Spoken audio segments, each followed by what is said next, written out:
Hi, everybody, and good morning or good evening, wherever you may be. Welcome to another episode of Secret Society of Fly Tires. Just like that, we're at the halfway point through Season 3.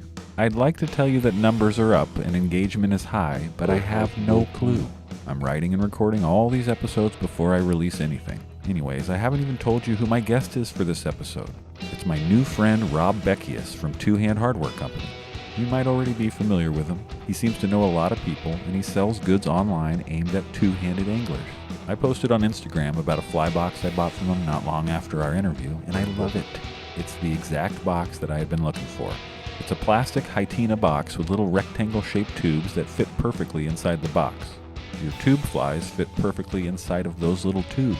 The inner tube and the outer tube are separated by a space that we call the coelom, which will become the body cavity in the adult human. And that coelom is what we cut into when we're dissecting in the lab, whether it's a fetal pig or a cat or even a human cadaver.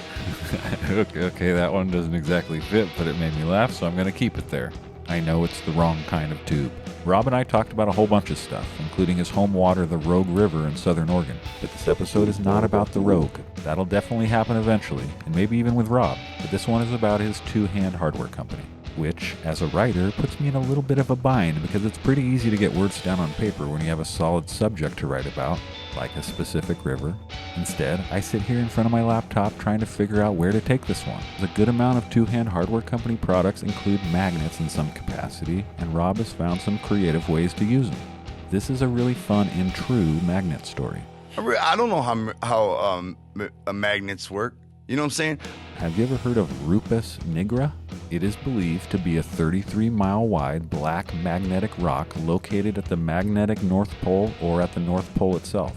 It purportedly explains why all compasses point north, and this island or rock was featured on many maps from the 16th and 17th centuries. I gotta be careful here, because this is treading dangerously close to flat Earth material, and I still haven't made that conspiracy leap.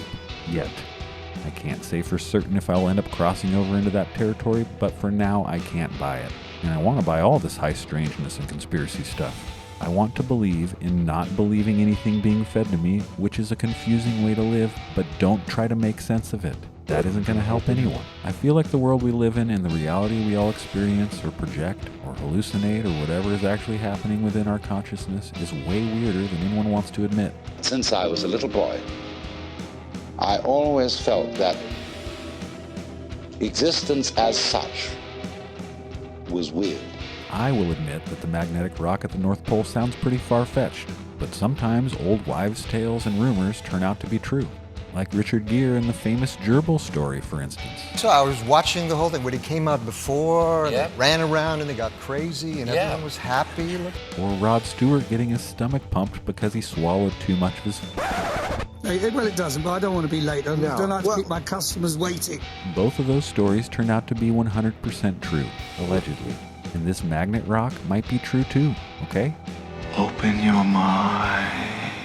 The old saying goes, when life gives you lemons, you gotta cut yourself real deep and squeeze the lemon into that cut and then scream at the world that it can never hurt you. That isn't how the saying goes. You're supposed to make a tall glass of lemonade out of those lemons, or even better, mix it half and half with iced tea and enjoy the world's best beverage in Arnold Palmer. People that venture out to do things on their own like Rob will always inspire me. It takes real guts to put yourself out there and risk your livelihood on something that you believe in. Plus, working for people and being told what to do usually sucks. Who likes rules? Not me. Fuck you. I don't have any rules, so don't invite me to game night.